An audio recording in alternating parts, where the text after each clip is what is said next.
was thinking about the episode we just watched for the last episode, and they're doing. Firstly, they go to the gym every day. The band Bardo. Well, allegedly, according to them, they do. Yes. Yeah, allegedly, they're at the gym every day, and then they're doing dance classes for hours afterwards with Anna Kyprios, who she was in their auditions initially, and now she seems to be the one who's sort of getting the match fit. Yeah. And it must just be the most exhausting thing in the world. I think so. I mean, have you ever done that much exercise? I probably haven't done that much episode, no. Exercise? Well, not like that much intense exercise at once, no. I mean, I've exercised every day for periods of time, yes, and I've danced in shows and stuff, so I have done some strenuous activity in my life, but I haven't certainly done, gym in the morning, dance rehearsals, that's a totally next level kind of crazy. Yeah. It reminded me, I think you mentioned in an earlier episode, I used to work at the Royal Opera House, and every morning the ballerinas or the ballet company would be in there just doing, hours and hours of stretching, and then, they do all the little routines and stuff just to get warmed up before they start rehearsing the actual shows. Yeah. And then, in the evening, the opera singers come out and they're singing, but never is someone doing the ballet and then the opera in the same day like they were having to do. It's pretty incredible, really. I mean, if you think, even you think about ballet dancers, their body is such a finely tuned instrument. They've worked for so long to get to where they've gotten to in, let's say the Royal Opera House or wherever. Yeah. And I think, the same thing with Bardo and pop stars. It's a marathon, isn't it? Nobody's an overnight success. That's just the reality of it. Very few people are. I think it's interesting to see how hardcore they work out. I mean, I think, God, some days I get up to go to the gym and I think to myself, oh, does it really matter? Like, what's it all for? I mean, we're all just atoms, All just what? We're all just atoms. Yeah. You said atoms. I was like, is this turning into religion something? No. No. Like, we're all just atoms. I think like I'm walking to the gym and I'm just to my PT or whatever. I'm like, we're all just atoms. Like when I pick up a weight, it's the same as me. Like, I'm the same as the weight. Like, we are all the one. Why are you so hard to pick up? And then I'm like, I don't really know that I can do this anymore. And this kind of thought is happening early in the morning. At like 6 a.m. or 5:30. Right.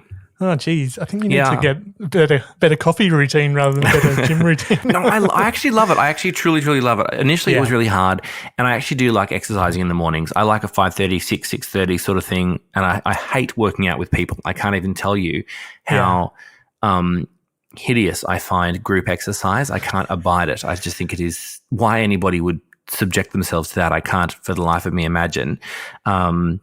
And I do like one-on-one, exercise or by myself if I have to be by myself in the morning. Yeah, you can go and you can arrive and leave under the cover of darkness, or at least dawn at the very very least. And if life has taught us one thing, it's that if you lift enough weights in your whole career, you get to be the governor of California after a while, don't you? Yeah, totally. Yeah. So how long until that happens for you? I think we're a long way off, babe. But I have to say. But no, I think I think it's the thing. Like, I decided probably when I was about 30, probably, that I'd exercise. I thought, I'm probably going to have to try because, people say to you, oh, it gets so much harder to exercise after you turn 30. It really fucking does. I really didn't do much exercising except for if I was in a show or whatever, or, bit of a jog here and there, maybe if I was feeling sort of particularly interested in my 20s. But in my 30s, I was like, nah. And I started exercising at 30, and I really wanted to get a revenge body. That was truly the impetus. I was Hang on, what is a revenge body? Well, it's you have some hideous kind of breakup, or you have some sort of awful personal thing happen. So you enter a gym, depressed, sad, hunched over, a slightly chubbier, rounder, more cozy version of yourself than you would otherwise like. And then several months later, after sweating it out and swearing in your mind, or sometimes even verbally, about the person who wronged you, you emerge like a fabulous slim, toned, trim, taut, and terrific butterfly emerging from a chrysalis. It's a lot of work for one photo on Instagram to make someone jealous. Depends on how good the photo is. And you know what? It was actually really rewarding. And I tell you what, it was a great fucking revenge body because people, then you get this person to be like, oh, gee, you're looking really good when they sort of bump into you and see you or whatever. You're like, oh, you look really great. I'm like, yeah, I fucking do. Thank you. I do look great. And you know what? It actually worked. So is this the time where you were eating a lot of carrots? No, well, I was eating a lot of carrots, but that wasn't that time. That was another time. Okay. But yeah, no, yeah. I did eat a lot of carrots. And, you watch what you eat and surprisingly, weirdly enough, when you take care of yourself, you feel better. I had no idea.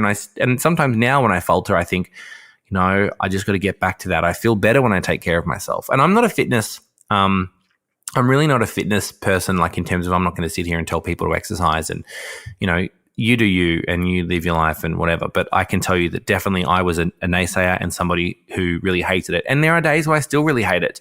I don't ever bound out of bed and go, fuck yeah, can't wait to get to the gym. Yeah. And I hate gym culture. I think mirrors in gyms should be banned. People are like, oh, it's so that you can watch your technique. Fuck off. You're just some loser from the eastern suburbs. Why do you need to watch your technique? You're a fucking hack. You don't need to watch your technique. You're just a guy with a really small dick and an overinflated sense of self. So you don't need a mirror. Get a fucking life. Do your exercise and fuck off home. Yeah. I can't stand people standing about with, sweaty towels over their arms, chatting with their hands on their hips to like the fucking salespeople in a gym. It's like, fuck off, you loser. Yeah, it should be like completely anonymous. You should be able to sneak in, keep your headphones in. You should be able to go in. You should be able to go in like a caped crusader, like, with a hood or something, under the cover of darkness in a hooded outfit, like Whitney Houston in The Bodyguard. Throw off this hooded cape, do your exercise really quickly, throw back on the hood, and then be carried out by Kevin Costner at the end of your workout. That's really what should happen in the gym.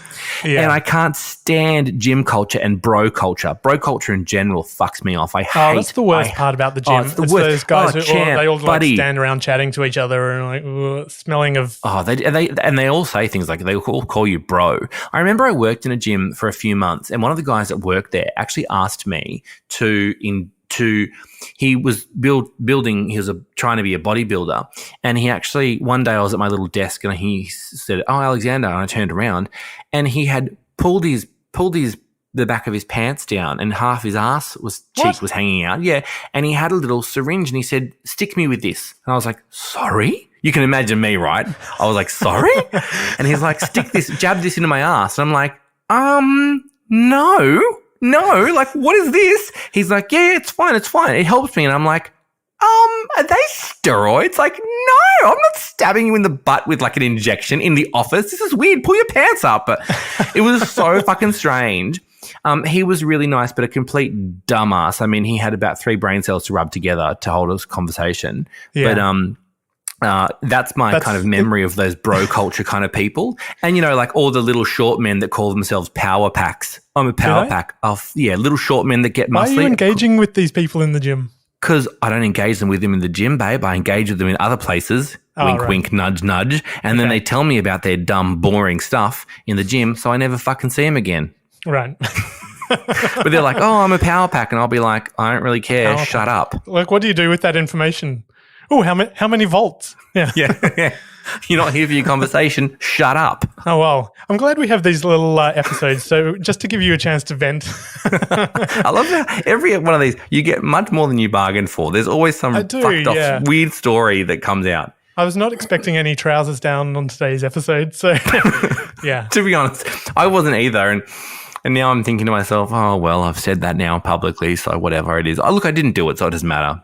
I'm sure if he ever listens, I don't even know if he would. If he ever listens, well, he knows it was about him.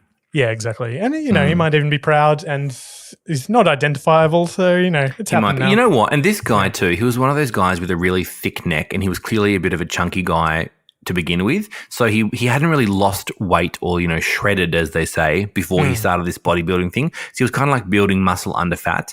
And I remember at the time kind of thinking, not knowing anything about health, I remember at the time thinking, maybe you should do some different stuff. Like you should maybe do different stuff before just injecting yourself in the butt with whatever this happens to be.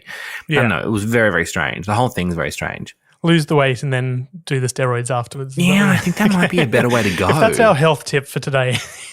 Yeah, don't do steroids, kids. That's right. People coming to this podcast did not expect to get health advice. Well, you're getting it, okay?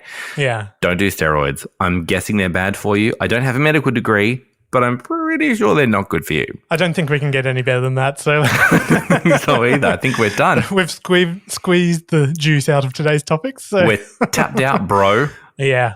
Good one, bro.